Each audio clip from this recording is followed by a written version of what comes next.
Inside Story Uganda, real source of political updates. Because you see from your question, now it is clear that there is state brutality.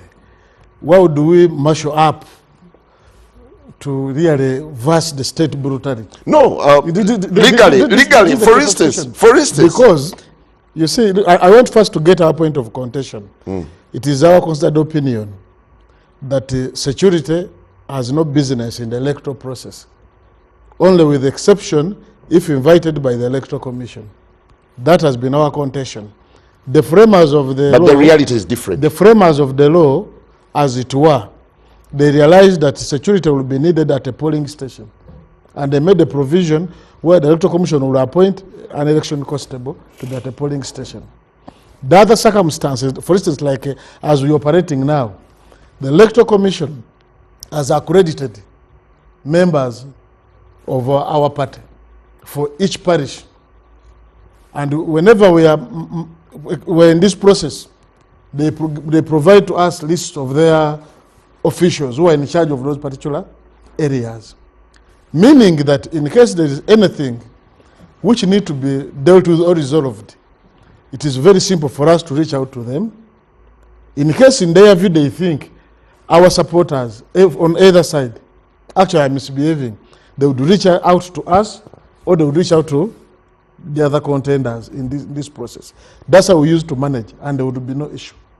What we are seeing now is that now the state has taken over the process, that the commission is at the periphery, to the extent that actually, of course, as of now, there is no complainant from the NRM camp, from what I've gathered. Because I've been seeing the NRM people so disgusted with what is taking place. Meaning that the security, for their own reason and their own volition, they are coming up to take on our party. That's why today we are supposed to have a rally where our party president was supposed to be. But with the intelligence he gathered, we had to call off the rally. Because we were given to understand that they want to assassinate our party president. Yes. That's gross. Yes. Because the other time, that's a gross allegation. Yes. That's why we office. Because we were wondering, the other candidates were moving. We have not actually had any issue with the NRM candidate or the independent candidates. We have not even fought or even crushed anywhere.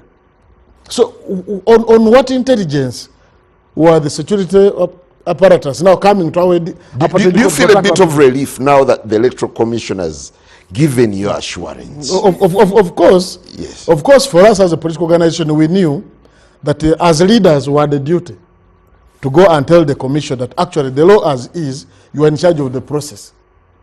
If you relegate yourself to be at the periphery of the process where you invited us to be nominated, history will judge you, and actually our people, as they exist as our supporters, they are not settling for less.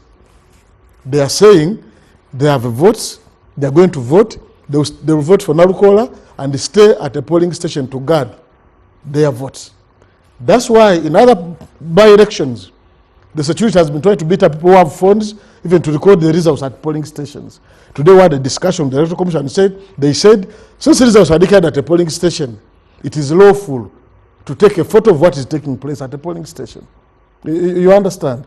So the point I'm making out of this, that we have made it clear that the law as is puts this process in the hands of the Electoral Commission, not in the hands of security, because if I've been accredited to be in charge of a particular area, let's say Chebando, in case of any issue to do with electoral matters, I shouldn't be confronted by security. I thought I should be in a position to deal. It didn't require you to go to the Electoral Commission for assurance. Well, they brought it in as a matter of operational procedure. And to some extent, we agreed that we give them names to accredit. But our point of contention is that even when they are accredited, you can be in a particular area. Then you see the meter beating up people, but starving. Then when you call them, they said that is security. Like I was in Serena myself.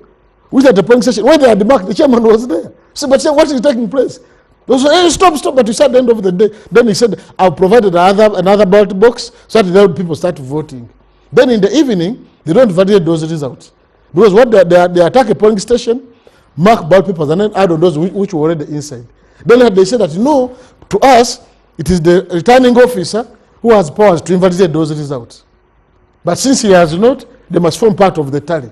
Okay. You understand? So for us, we are does saying, the brutality by security and maybe the mischief that is playing out already, does it give you telltale signs of what could happen on the 13th? You see, actually, first, I expected my good friend, Honorable Babu, like when he was making comments, I saw him try to create narratives to frame the victim. In this election of Kawempe, we have not had issue with any other candidate. Neither have they had any issue with us. You understand? But what now I'm wondering, also now from you as the moderator, how you are centering now JAT as if it is Noop versus JAT. This is an election where actually they are candidates. You understand? We are. So what kind of election is it anyway? You see, to us, as of now, we have campaigned. Our candidate has made this message very clear, and we are very optimistic that we are going to win the vote. Now, the bottlenecks we are foreseeing a situation where the Electoral Commission is trying to surrender the process now to JAT, which JAT is saying is not being known by the Minister of Defense, only done by Minister of Internal Affairs, that actually they are on free range, holding guns, government guns, being driven in the government vehicles. You see, that's what is very perplexing. But you see, the most important thing and very fundamental in this, that now it is up to President Museveni and his team to either completely close this space, because I'm saying people of Kawempe are not settling for less in this. Thank you. Honorable Sechikubo, when you look at everything that is transpiring, that is unfolding, do you worry that we've gotten to the extent where everyone cannot account? Because apparently there seem to be contradicting narratives coming from all corners. And would you absolve the National Inter-Platform for this matter of any wrongdoing that could actually be prompting security to get high-handed? You see, this is a campaign period. And viewers also know that in campaigns, people go out to canvass support for their candidates. I may not say I'm absolving the National Unity Platform Party, but also the NRM. We've not seen NRM supporters clashing with any of the other opponents in Kawempe. So to that extent, someone is not telling the truth somewhere. I may hesitate to add that going by what has been happening, of course we're in a bad situation. It's not good at all. Only that I would like to really clarify on one point. My colleague has said they've abandoned this afternoon's rally because they got allegations that the party president, Honorable Kyagulanyi Ssentamu, was to be assassinated there. I don't think we have reached that depth. I don't think any sane person, any government worth the salt can resort to assassination.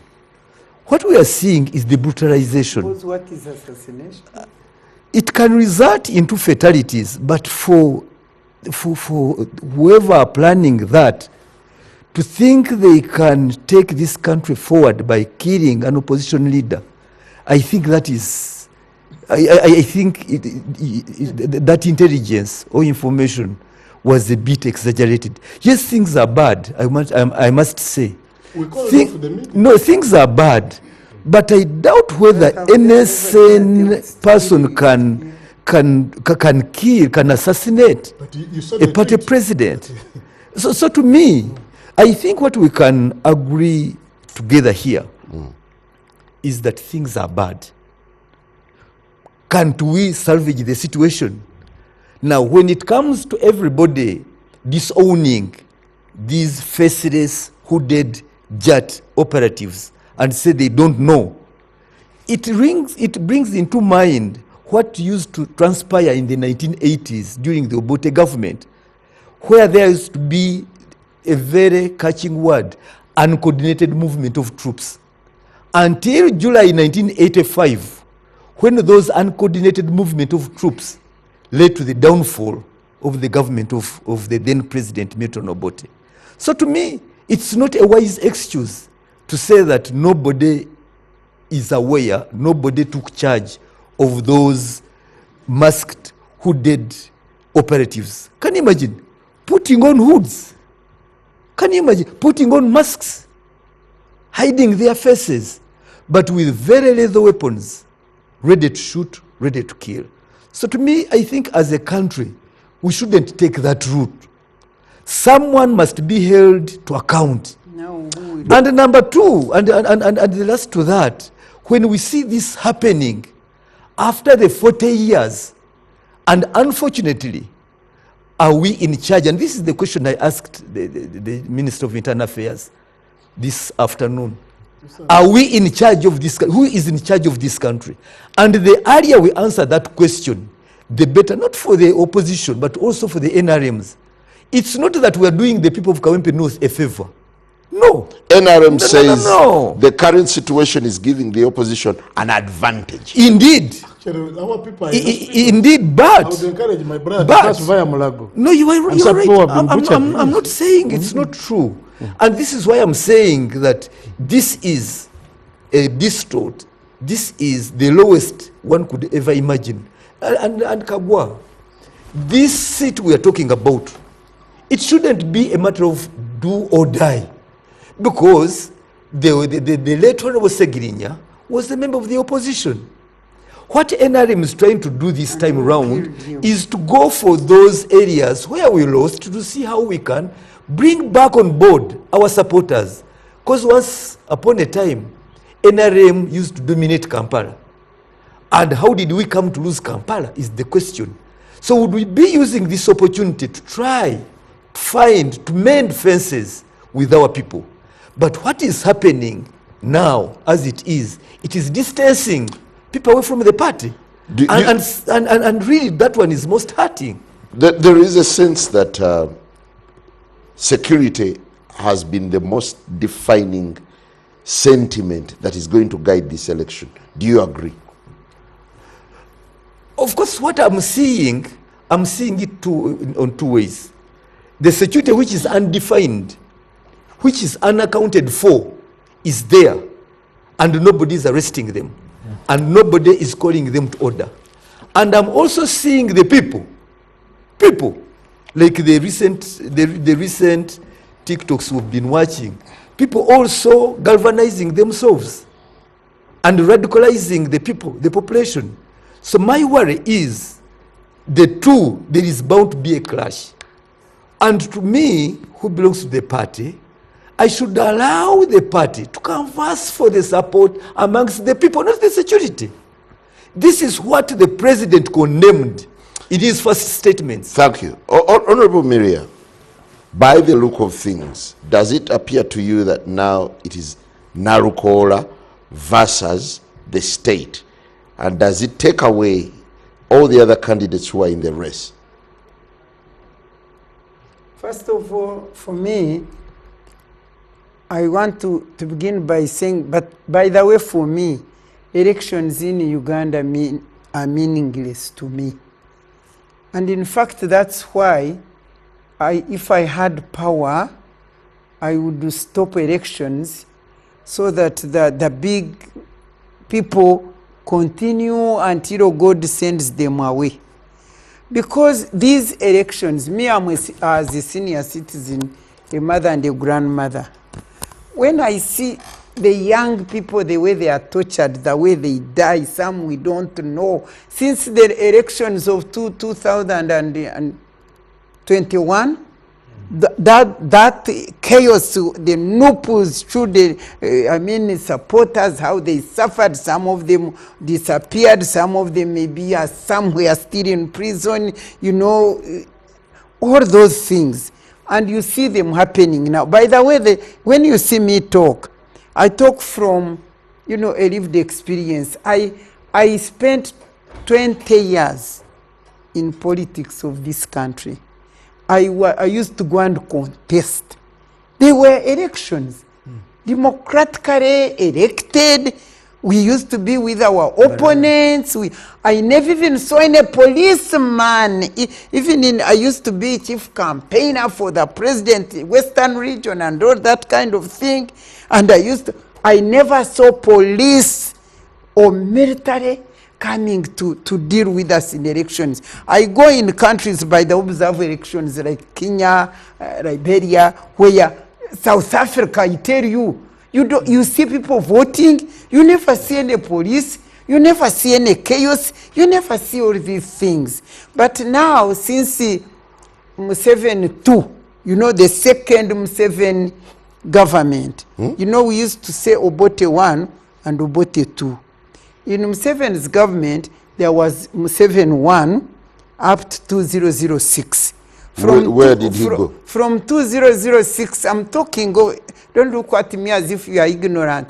I'm talking of the different types of Museveni leadership. The first one, you know, our movement, 1986 to 2006. That was Museveni 1. In Museveni 2,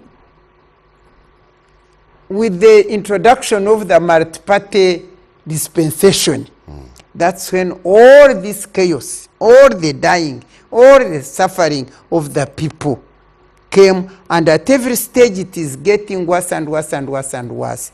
And me, what saddens me, yes, what saddens me is that there is even no sense of shame. And I have never seen such greed for power, where it becomes a matter of life and death. Surely. Could this be Museveni 3 now? I don't, leave me, I'm telling it is Museveni 2 in its progression. Even imagine one seat. We have been seeing by-elections. When by-elections come, one seat like this, NRM has got, I don't know how many seats. The majority of the majority, even if opposition can push in 2 or 3 others, it would not be any change. But even one seat like this, you rise up with this army, you go to mistreat the people, you beat them because you want to get that seat. And I've told you the room I got. And I'm saying it here because I would like maybe it can be preempted. That this one of the big ladies there top said that for us we are determined. Do you remember the other young lady who said, Tuina amaje, muja kuturaba, era amaje ne bagakozesa ne tubaraba. Naye kakati naye abadde agamba nti we are determined to take Kawempe even if it means killing people. Now, don't put me to proof. They told me, and I'm waiting to see. And I'm declaring it here. Probably it may help people, and at the risk of looking like a rumor monger. It can restrain them. It can. Don't mind about my rumor mongering. I heard. I'm saying it public, so it is not the rumor mongering. I'm saying it because I want it to preempt those people. Now, having said that, my friend Honorable Sechkubo is saying that I do not think that going to that's a nation threat. Now, is it the first time we have seen attempt to kill Kyagulanyi? You remember when they killed his driver and the way he suffered all that much? And I do not think that if Kyagulanyi died, I'm sure the government would be very, very happy and got a good riddance. Therefore, this is what I'm saying. Thank you for getting the rumor and postponing. Because if we have these people whose power or deployment is denied by everybody, what if now, if these people were holding their whatever, and those people whose deployment is denied by everybody goes shoots at Kyagulanyi and he dies. It is just 1 minute and he would have died, and that would have been the end. because if these people are denied that nobody knows. But for me, as I conclude, and I want to say this is also to preempt, we are saying who is in charge, who is in charge. We know these days who is in charge is CDF. He is in charge. Why do I say he's in charge?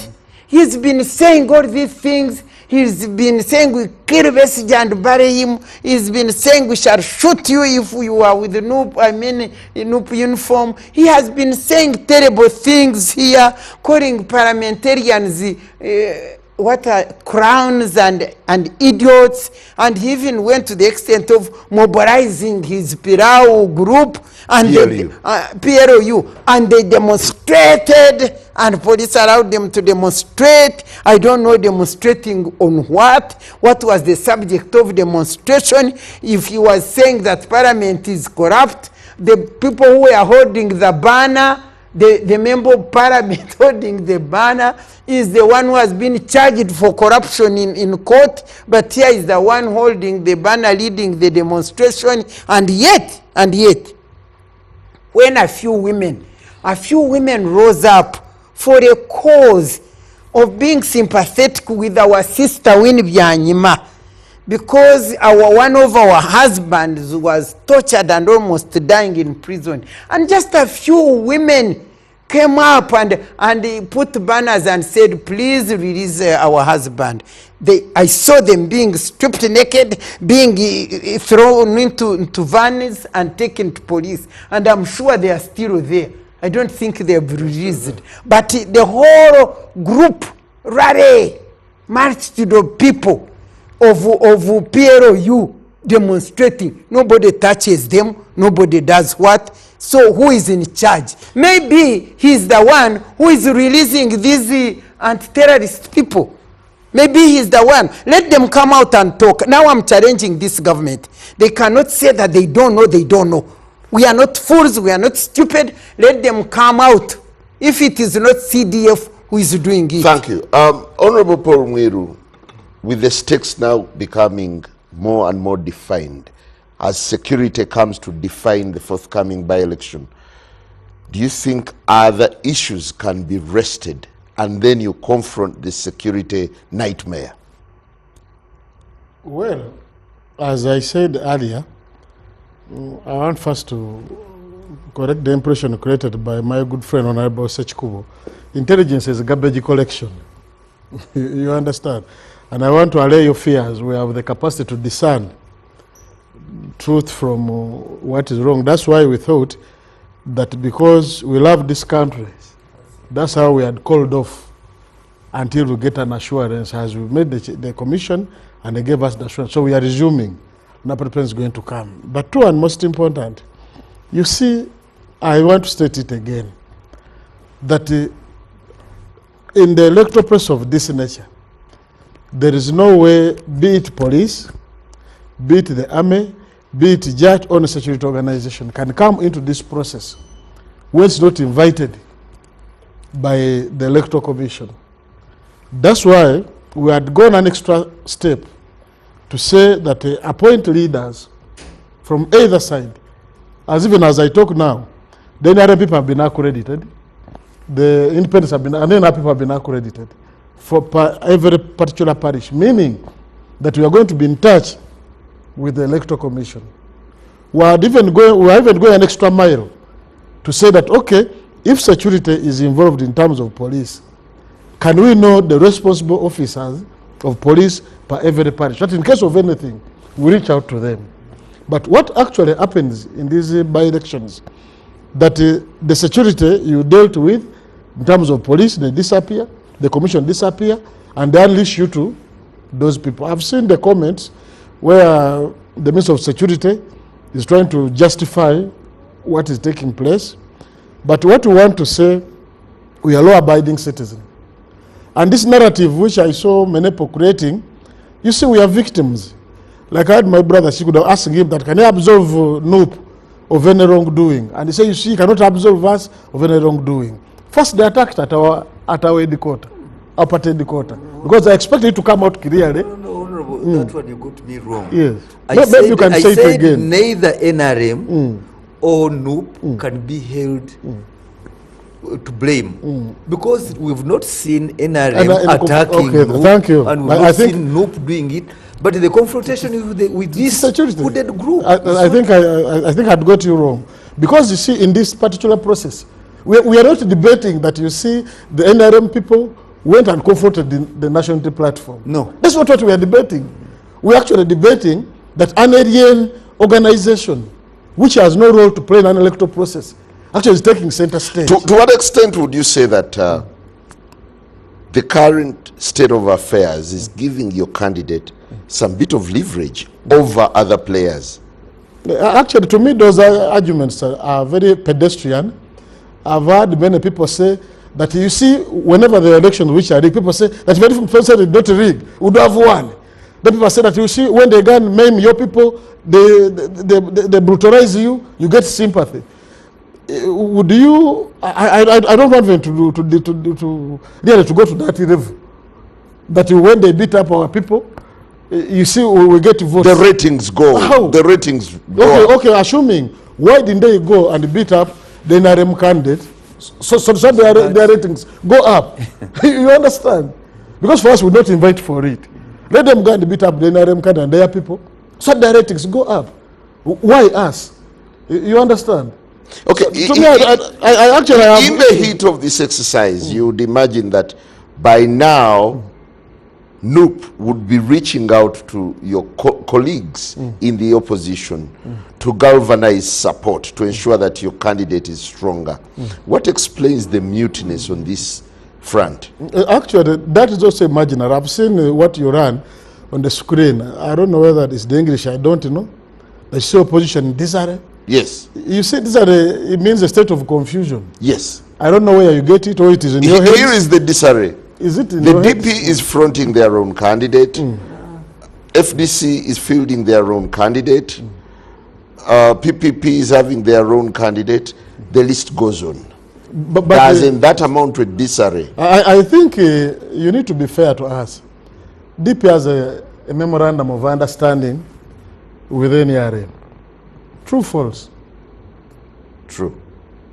And so are other political players. You understand? Actually, their fielding candidates was actually to cultivate what you are putting up. You understand? Maybe they thought they would use it at this point. But I want to dismiss it. It was in bad faith. I want to dismiss it. We don't want to say that they are political organizations. They know how they are playing their cards. If they want to be judged in that way, that at a time when they were the clarion call to come and actually show which side they are, that they took that side. I don't want to judge them, but I'm saying it is not actually yet too late for them to come and support our candidate, because it is crystal clear that our candidate is in the lead, and I don't want to be like judging them. I don't know what circumstances forcing them to do those memorandums. You understand?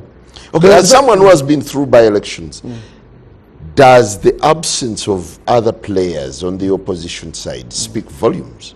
They would do if they are truly opposition in the real sense. You see, the survival politics has compromised the moral fiber in the body politic of our country. Because there's nothing personal we are talking about. You understand? We're talking about the process. That you see people are saying that, why don't you reach out? So they allow you to have a free and fair election. For instance, when I was seeing what was taking place, I reached actually on my own volition. I bumped into Honorable Dombo. Then I asked him, hello, you used to be a senior backbencher in the parliament. Is this what we wasted time trying to put in place? What do you think about this place? What is taking place? Are you happy about it when you move? Then he said, you see, let me also reach out to the Secretary General. Because you see, at the end of the day, there must be a bare minimum on either side.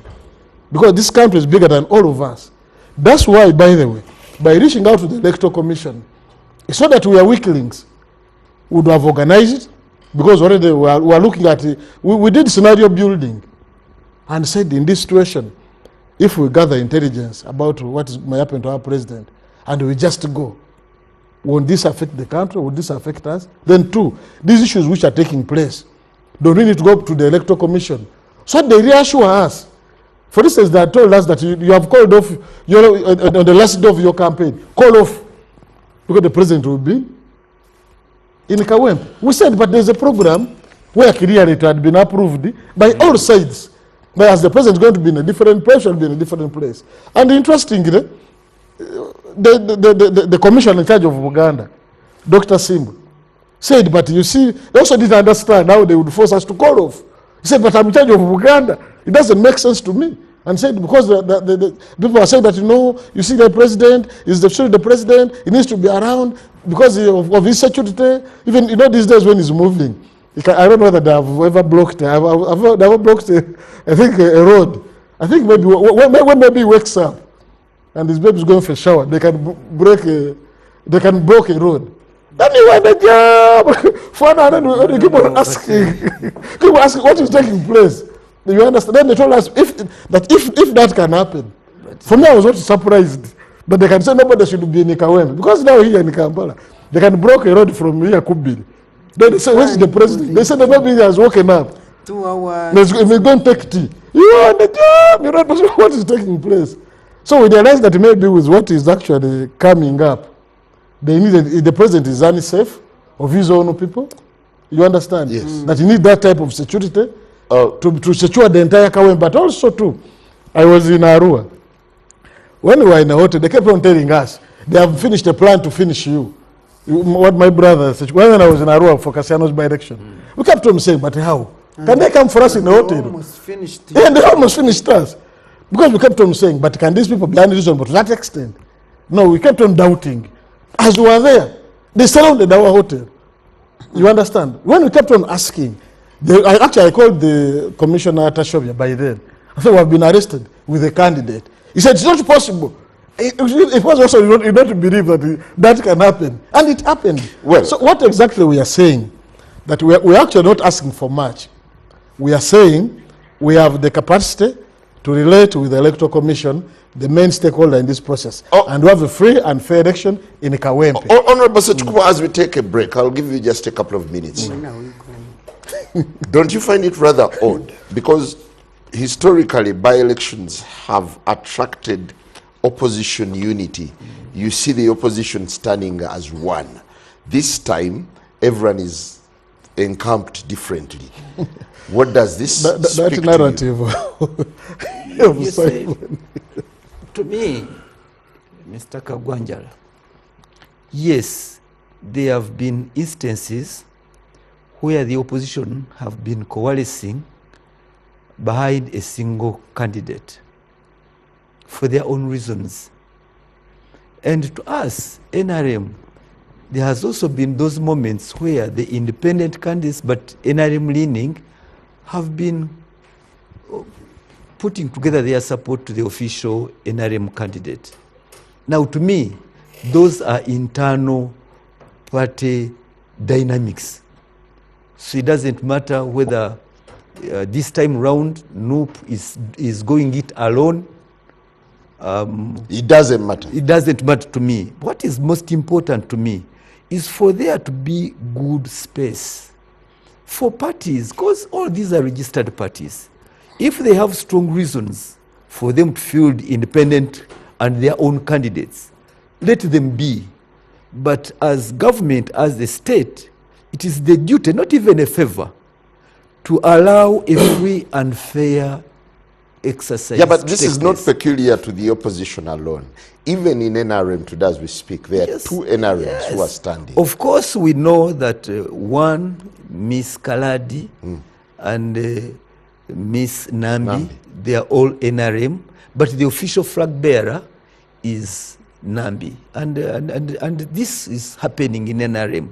Now, for the opposition, in fact, if NRM could have a benefit and an advantage over them, over their own disorganization, let it be. Let them lose the election. But then it shouldn't be at the cost of the intervention of other forces. This security election forces. is critical. We are taking a break, but this election is very critical for the NRM, which performed dismally in the 2021 elections in Central Region. Do you think it's been given the attention it deserves? No, the strategist within the NRM, and I think at one point I put it even to the president, when NRM performed dismally in the Central Region, there has been a tendency of abandoning the Central Region, quoting new areas, the North, and those other traditional opposition areas at the expense of the Central Region. They are blind to the fact that we lost at the individual level, at the parliamentary level to opposition candidates. But the total sum of votes from the Central Region, the total sum, despite the fact that we lost our members of parliament, they did not make it. But the total sum of the votes outweigh even those from the North and East combined together from here. So this is why I'm saying that there is a mismatch. Our strategists took that wrong decision. Like now you are seeing the solution they have is to move in with force. And we are saying, no, it's wrong. Because in there, you have your own NRM there. So NRM is waking up too late. We may lose on the total number, but you have your substantial and very considerable numbers, which you could galvanize and put together, not only for the parliamentary, but also for the future elections that are soon coming. Well, so to me, I think there is a mistake, and that mistake within the party, we should not shy away from confronting that mistake. We should not allow the president to brutalize, to abandon the Central Region to the brutal forces, because we still have the genuine NRM supporters out there within the Central Region who still stand for the NRM.